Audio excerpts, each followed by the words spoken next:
Welcome back to another episode of Uncommon Wealth, the show where we dive into the mindsets, moves, and mechanics behind building generational wealth. Today's guest is Dan Hnatkovsky, CEO and co-founder of Joam, an AI-powered proptech platform simplifying the way people find, compare, and buy new construction homes. A Ukraine-born entrepreneur now based in Austin, Texas, and a Forbes 30 Under 30 honoree, Dan transformed his vision into reality, growing Joam, which was formerly New Homes Made, into a multi-million-dollar Series A funded company operating in over 16 markets across the U.S. Leveraging both personal resilience, tech-driven insight, he's tackling the U.S. housing shortage while redefining home buying with clarity, joy, and scale.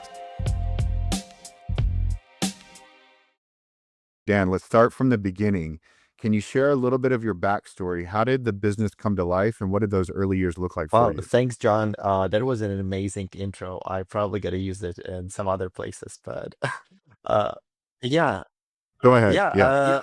Overall, like I think the whole story was Joan. Like the whole idea came to me like roughly 11 years ago. So when I was 18, I moved from Ukraine to the Bay Area pursuing my startup dreams. And my first startup was on intersection of e-commerce and big data. Big data, there was like the buzzword for AI back in the day. So everything was big data, then everything Right. was machine learning, etc. But now it's AI. But my company back then failed after a couple fundraising rounds, and there was like one idea that I got really convinced with, and that was that e-commerce is gonna eat the world, and that eventually there's kind of like the speed of the at the pace of the market growth it's been happening back in the day, that it was pretty obvious that eventually people are going to start buying everything online. And I was just thinking about like what people may buy online eventually that they're not buying now. And I started thinking of homes. And back in the day, I didn't have any real estate experience, but I just got this idea that like people may be able to buy homes online, and some other people may be able to sell homes online. And while doing some just like conversations with real estate agents, with developers, I realized that home builders are a lot more interested in that, because if you're individual homeowner, you are optimizing for the outcome, not for the efficiency, not for the process, not for the cost saving. You just like want basically to sell your homes a bit more expensive than in like through other just options, because you're always because that margin and that improvement is your profit. But when you're a builder, you start optimizing for efficiency, because you understand that time is money, that the sooner you sell the house, the better. And then you also need to operate at scale. So I've got this idea roughly 10 years ago. I was pitching that to different builders. Eventually, I landed a job in the home building company, and basically, the conversation went like really like simple. So I said that I want to build this thing. They said this is a really cool idea, but we need to build something different, and like we want you to help us build this. And I said, okay, cool, but then we will build the marketplace, right? And they were like, yeah, sure. So I spent 2 years basically helping them to build software to manage their relationships with investors. We didn't start building marketplace, but then I quit it and tried to do it myself. I already had some understanding about the market, and I knew a bunch of builders. And then when I started pitching that to builders again, I learned that most of the builders were using Excel spreadsheets to manage their inventory. And it was pretty much impossible to get real-time access to all of that data. So my team and I, we've created really simple tool to help builders manage their inventory, and that enabled us to get real-time access to all of the data. And eventually that became like B2B SaaS company called Brainify. So we failed on creating marketplace again. That was a good business. That was like a pretty efficient SaaS business. The problem was though that like 90% of revenues were coming from 5% of customers, and we were kind of like customization heavy. But then eventually we exited that business to one of our strategic partners, and at that point, I was thinking what I want to build again.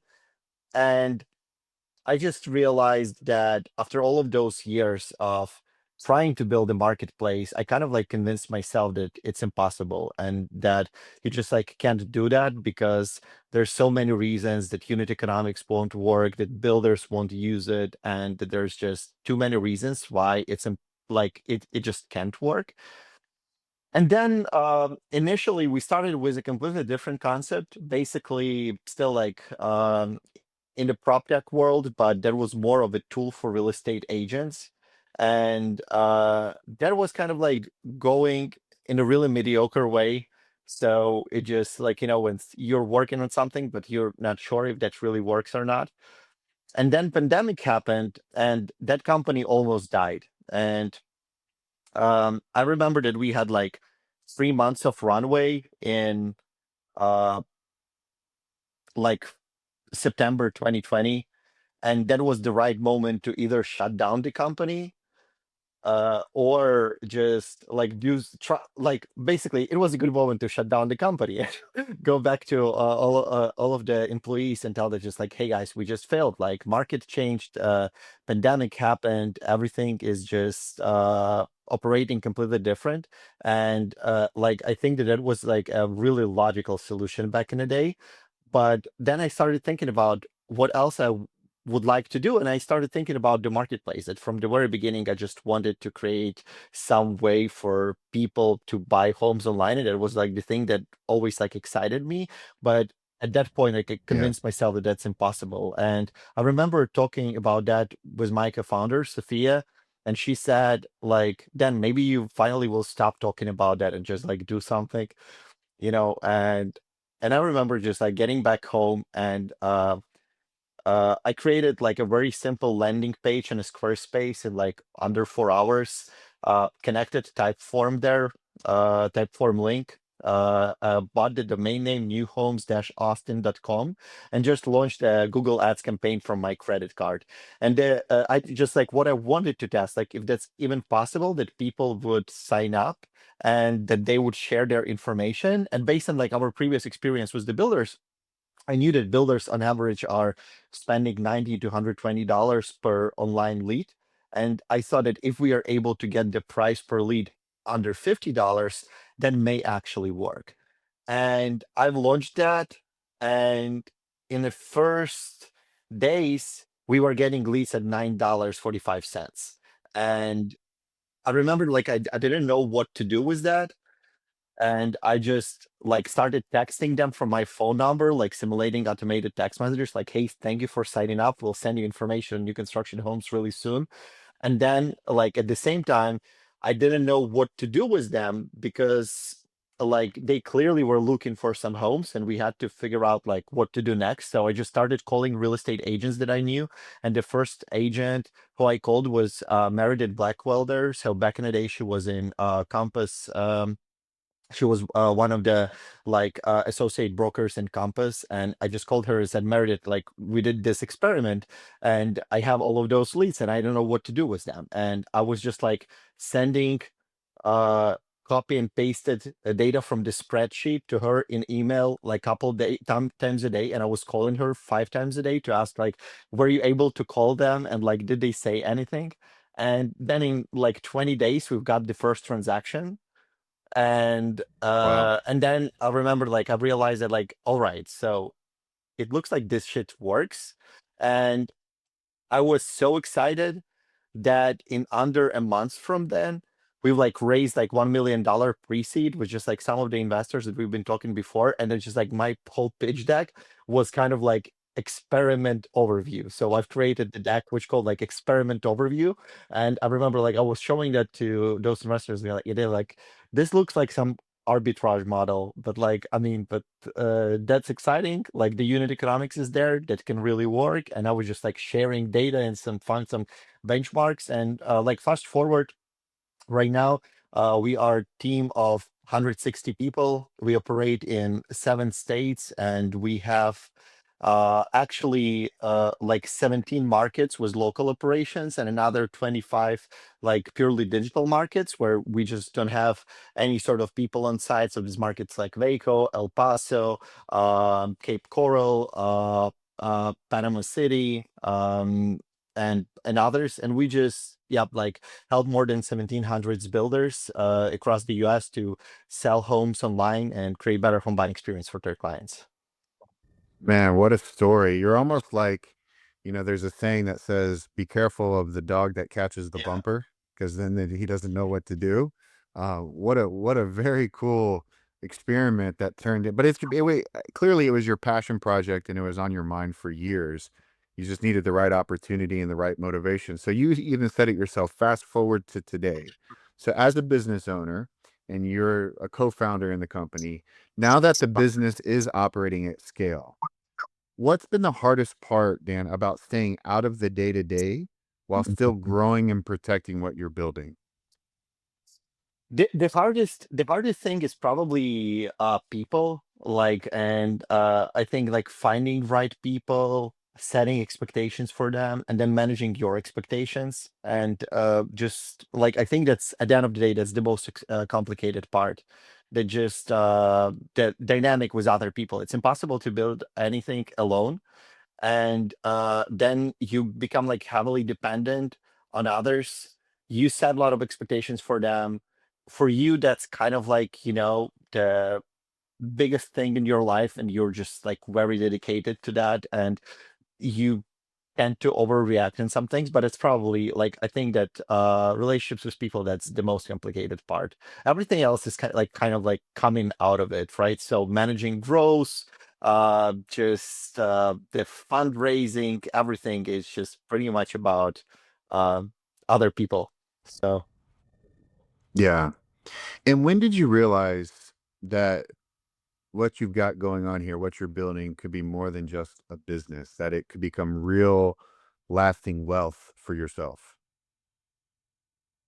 yeah, so there was a moment, like it was pretty much at the very beginning. But like, so when we just started that, so we just wanted to prove that we can make something that would really work. And I think that when that happened, when we started seeing traction and it was kind of like surpassing our expectations, like everyone got really excited, and we kind of like felt that we have this sort of epiphany, right? And then like a lot of other things that we would do, they would just like help to significantly improve conversions, improve process, and other things. But like for me, the biggest moment was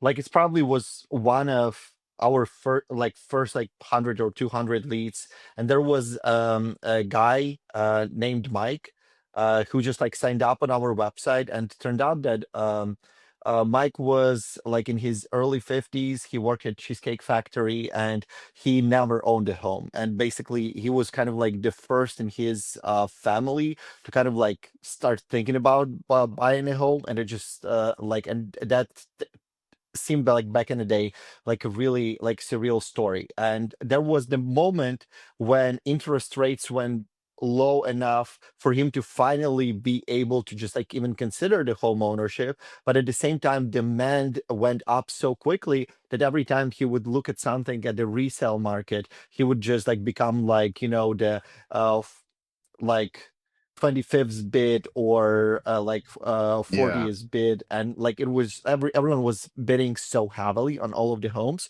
and he just like didn't have a lot of savings, so he couldn't submit the earnest deposit that would cover his bid. And that was like the big problem. And I remember that just like back in the day, I was having like phone calls with all of the agents who were helping us. And like that was actually the deal that Meredith was working with. And we had bi-weekly calls, and every conversation would start with "How's Mike?" Because like basically every time we would talk about him, like he seemed like a really committed buyer who really cared a lot about that, but he just like struggled with affordability. And like at some point I felt really invested in his personal story, and I remembered like that he had a lot of declines, and then with some of the builders it was like really challenging that he would join the wait list, but he was like number 678 in the wait list, and there was no chance that he can actually get to buy any house. But then at some point he went under contract and he bought a house, and I remember that at that moment, like he was crying, Meredith was crying, I was crying, and where you just like that was the point when I realized that it's actually something a lot bigger than just us like distributing buyers to builders and like providing them with some sort of digital experience. It's actually like a life-changing opportunity, and for people home ownership is a lot more than it's like one of the biggest milestones in their life, and that they associate with a lot of other important things. And when I realized that, I kind of like figured that if we are able to deliver that type of experience, and if we can make people feel that way, that probably we can become something much bigger than we think we can. And that was like the moment for me. And then pretty much like stories like that, they guided us. We still like majority of our business is happening with the buyers who are kind of like at the edge of affordability. So it's people who heavily rely on incentives and deals from builders and all of the like closing cost assistance and interest rate buy downs, and they're like actually really need to buy a house, and they always feel like that's the final moment where they can do so. And that's why like for me that's really rewarding, and like I think that with what we do we can build like much bigger company assisting this group of people who's actually like I mean And yeah. it's more than a marketplace, right? It is a marketplace that you've created, or you've helped create the connection in the marketplace that's already existed, but you did it in a digital format or online format. But to give that first time home buyer or someone who's buying a home access to a brand new build, I can see how it can be life changing for Yeah. people, because you're right. The biggest purchase we make as adults, for the most part, is our first Yeah. home that we buy. And It's very yeah, and there's impressive. just like there, when we started working in this, we just like pretty quickly learned that there's information asymmetry, that there's a lot of new construction homes on the market that people just don't know about because those homes are not on Right. MLS, they're not on Zillow, they're not on realtor.com. And because of that, like there's like a lot of demand, a lot of people who want to buy them, but they just don't know how to access this information. And at the same time, like the industry just operates in a way that builders kind of like left behind, except of some of the largest builders. And we just saw the opportunity there, and we kind of like see how to make the process better for both sides, for both builders and buyers.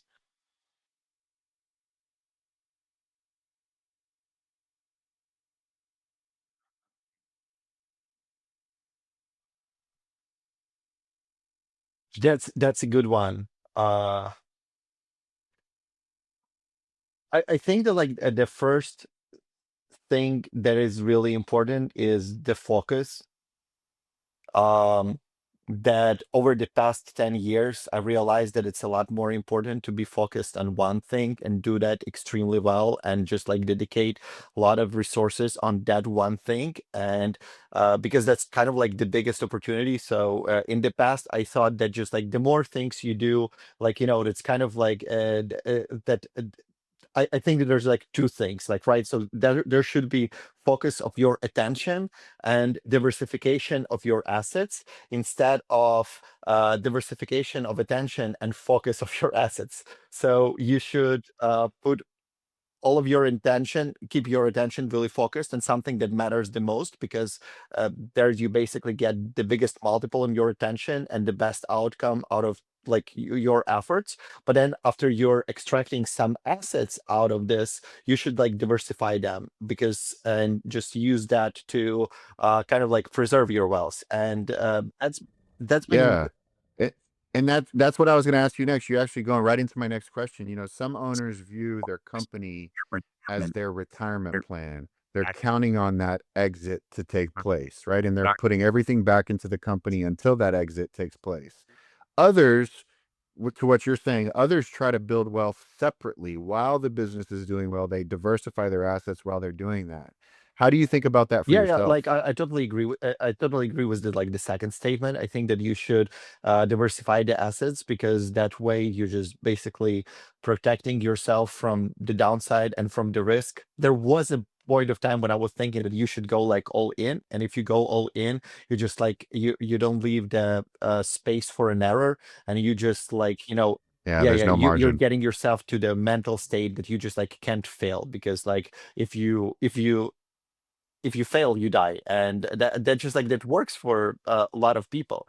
But then I think just like in general, like smarter solution is to diversify your assets and then just like find something like one thing that you can get like 100% focused on, and just like use that as like your uh like kind of like a jackpot opportunity. But when it comes to building wealth, you just actually want to optimize more for reducing risks and just preserving wealth. So Do you think that your early experiences of those early companies, to your words, failing has kind of shaped that mindset for you? yeah, definitely. Uh, Yeah. yeah, like that's still like I think that there's a balance, and you're like always balancing between both approaches. But overall, like I've been failing in the past. I remember this feeling, and like I mean, it's kind of like there's definitely this fear of starting all over again. That it just like as you become older, you just don't want to experience that much. You just like you want to have like the safe place, at least if not for yourself, but like also for your close ones. And that's becoming a lot more important. So yeah. If someone, and they may have already, but if someone were to come up to you and your co-founder and offer you a huge buyout, like the right number for you to walk away, what would already need to be in place for you personally to feel ready to walk away? Yeah, that's an interesting question.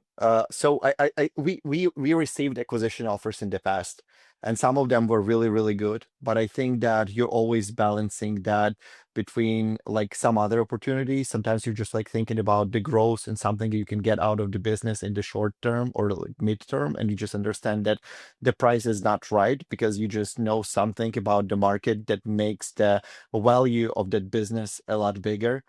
In some other cases,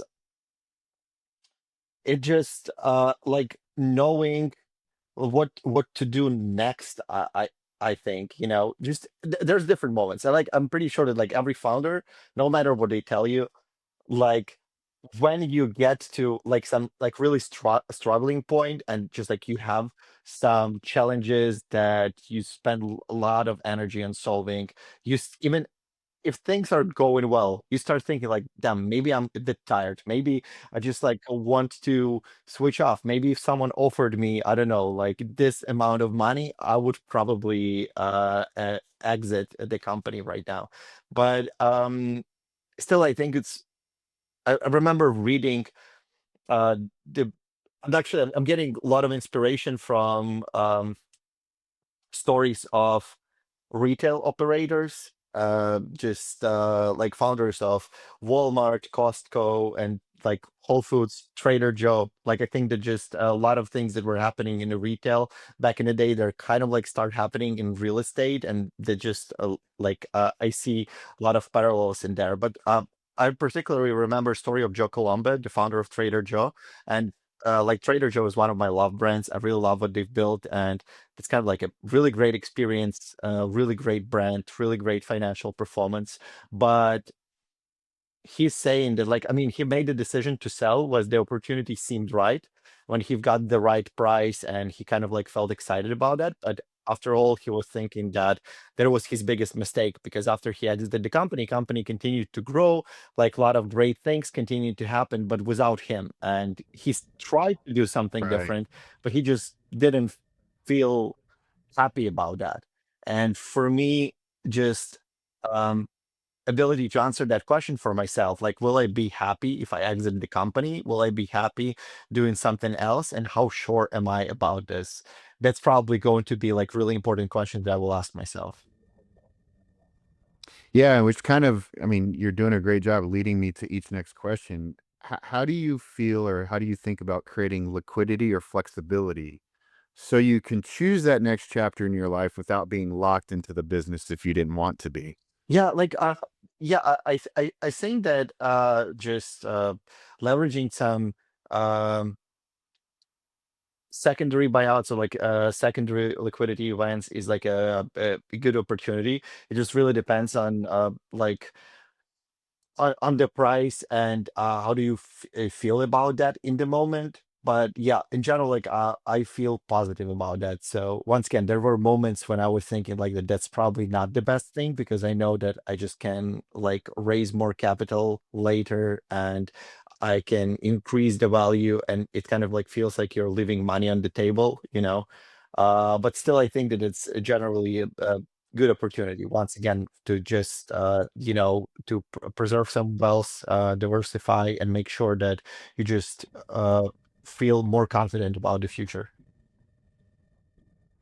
And the wealthy in the United States, the business owners, the uber wealthy entrepreneurs, have been using permanent life insurance as a financial tool for decades.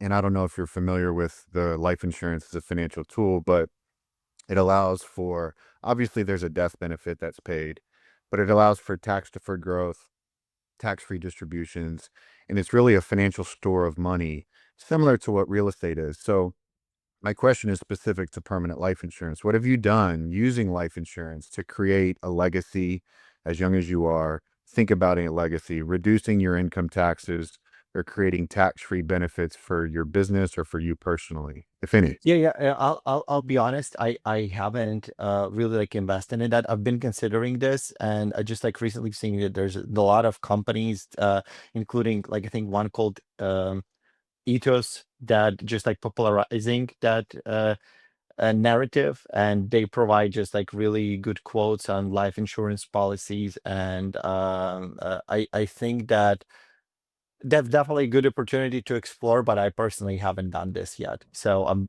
just like, Okay, yeah. fair enough. We can double click on that after the fact. Looking ahead, how are you thinking about the next 10 to 20 years? Not just in the business, but personally and financially. What's Dan thinking about?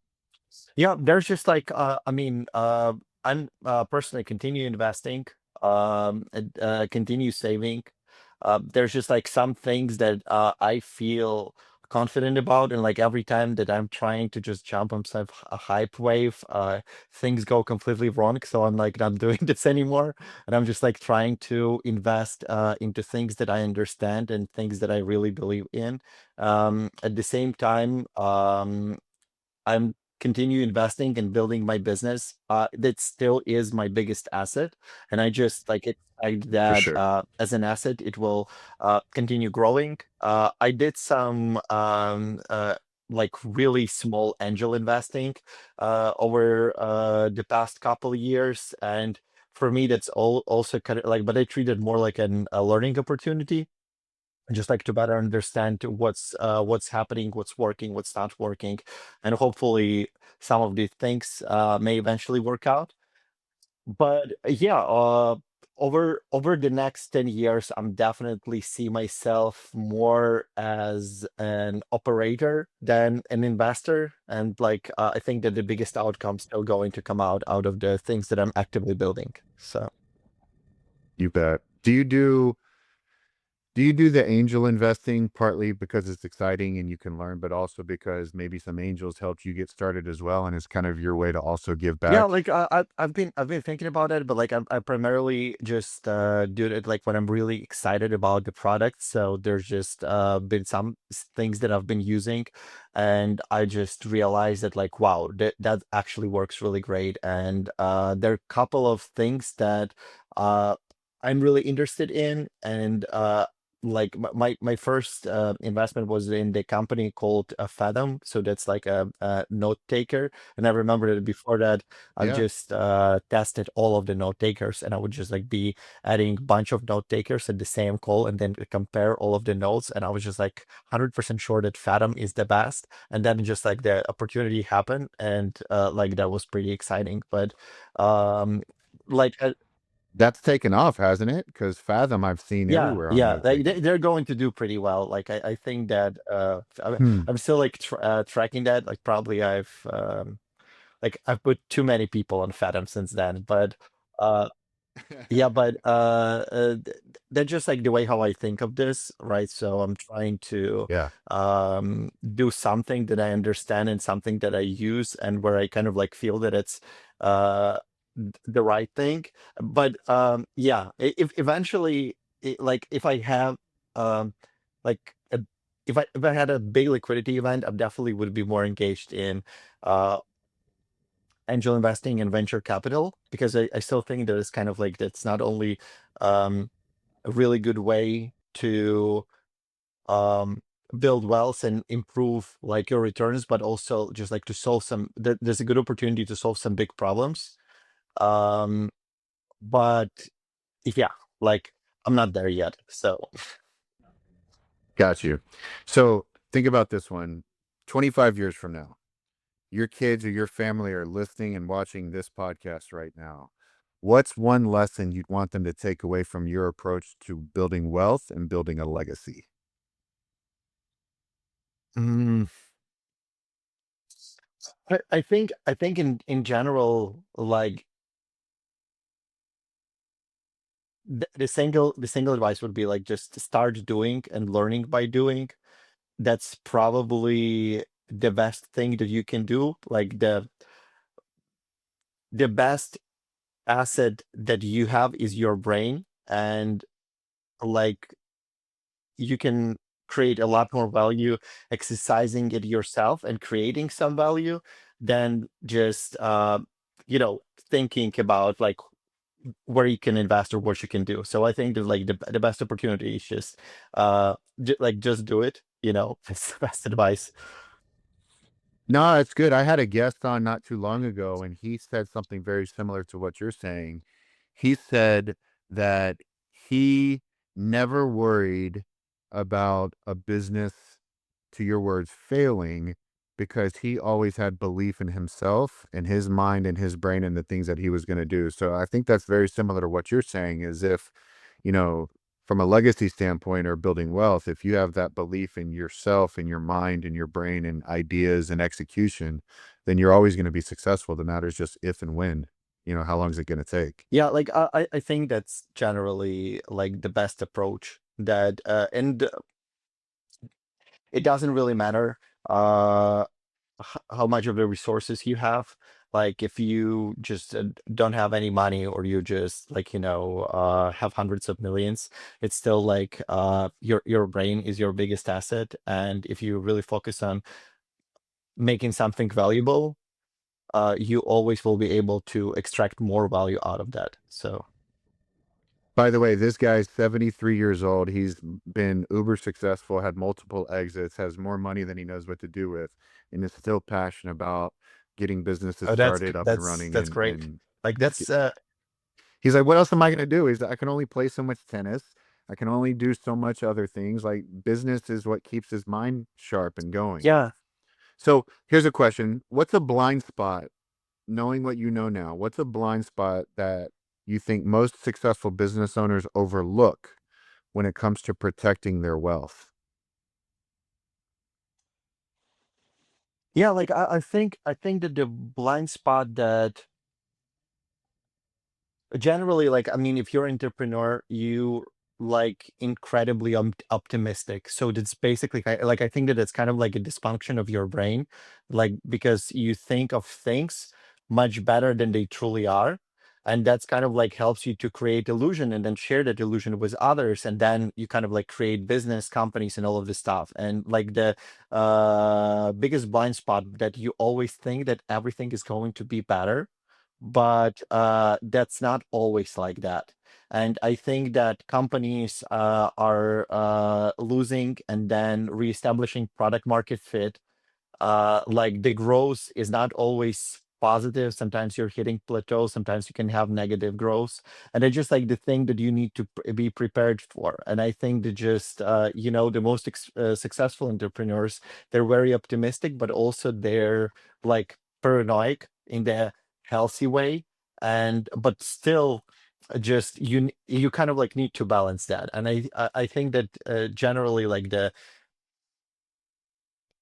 biggest blind spot for me was that like there were some decisions that I was making out of the expectation that things are only going to get better. And sometimes that would happen right before they would get worse. And I think that just like having the reality check and like being intelligently honest with yourself is incredibly important, especially if you're building business.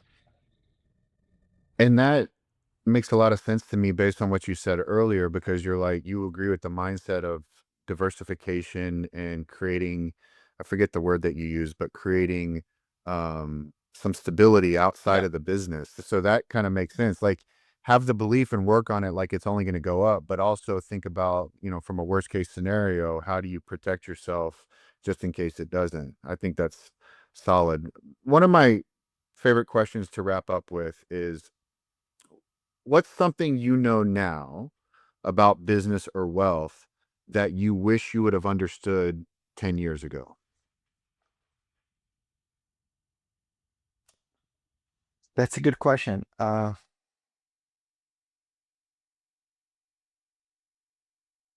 That I wish I understood 10 years ago.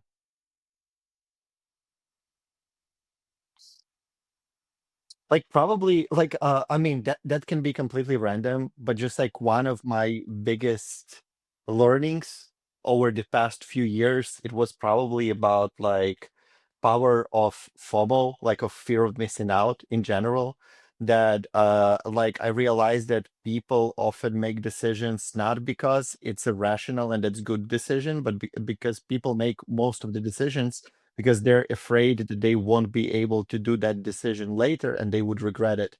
And I think that that's very often happens like in our business, what we see that a lot of people buy homes not because that's a good timing and it's a good opportunity, or they just like really, really love that home. If you really love that home, but you think that that home is going to be on the market for the next 3 months, you won't buy that home, no matter how much you love it. Right. And if you just like have the best deal in front of you, but you're not afraid of this deal going away, you won't invest. And I just realized that it's kind of like the really big driver is the fear of missing out.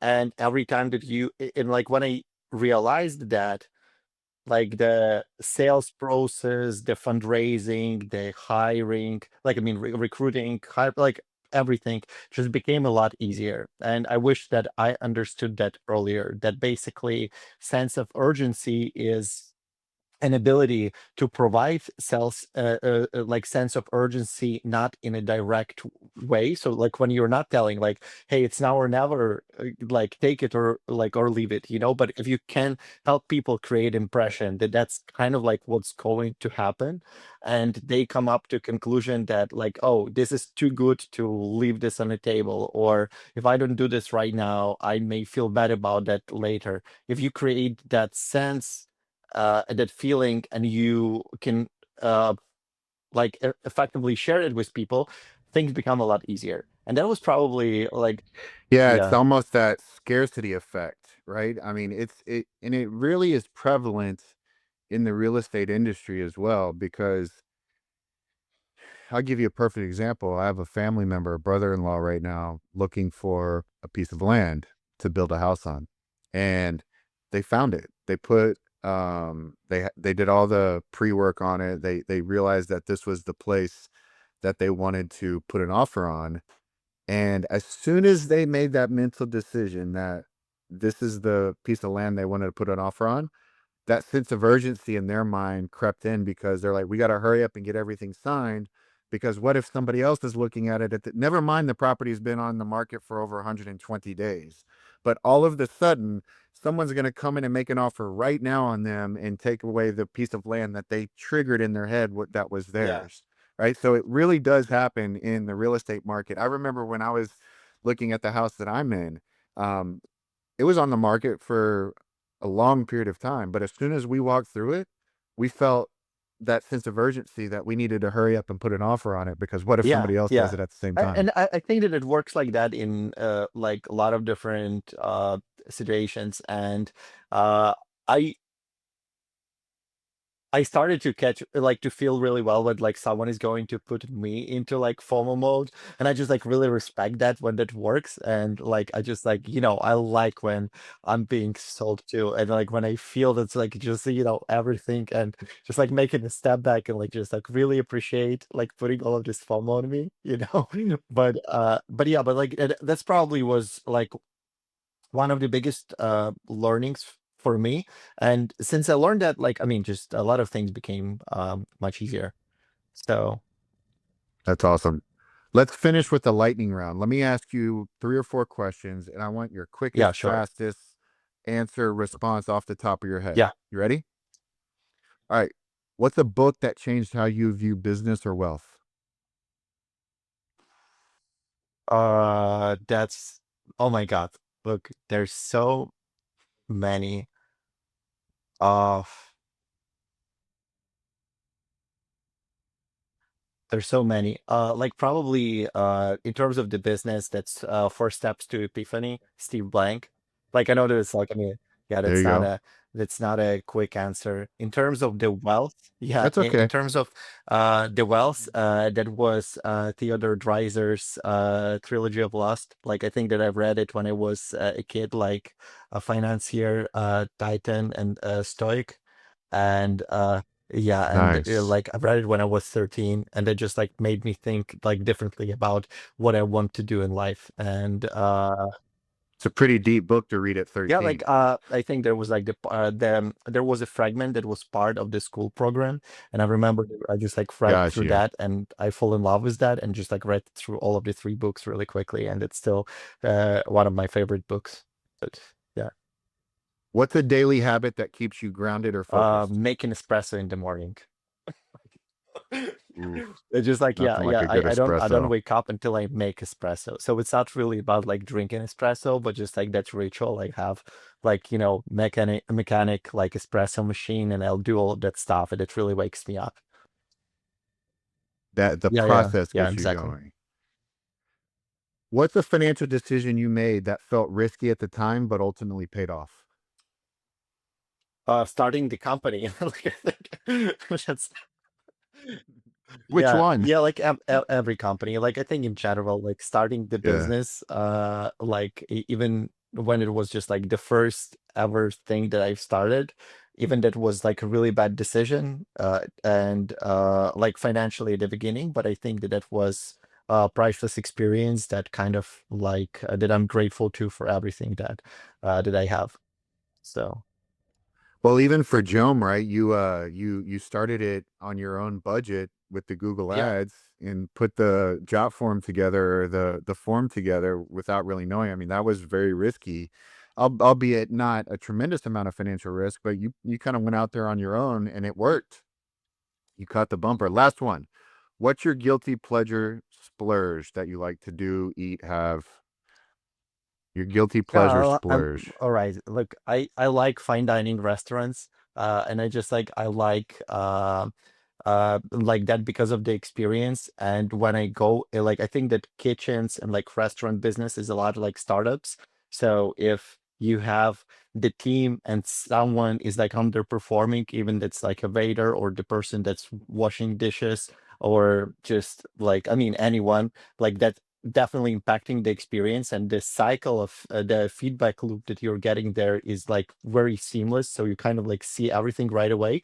So I just like to go there for the inspiration, and very often when I spending a lot of money on that, and I just like feel like that's not the best financial decision, it's actually a terrible financial decision if you look at that from the like commodity viewpoint, right? Because you can get the same product and the same effect for like 1% of the price. But I love this, and I just like feel much better. I feel much better about that, and then it just like gives me a lot of inspiration to do other things. So that is the thing. So yeah. That's cool. That's good. I've never gotten that answer Yeah. before. Fine dining is a guilty pleasure. Yeah. I like it. All right, Dan, your journey has been very inspirational, from startup founder to prop tech leader. It really illustrates how your mission and innovation go hand in hand. And I want to commend you. Your commitment to reshaping an inefficient housing ecosystem while empowering individual buyers brings a fresh perspective to wealth creation and legacy. So good job, man. Thanks for sharing your vision and your impact on the podcast Uncommon Wealth. Let's continue the conversation off air as soon as we can. So thank you Yeah. for coming on, Thank you, Dan. John. Appreciate it. Appreciate you having me. And Thank yeah. you.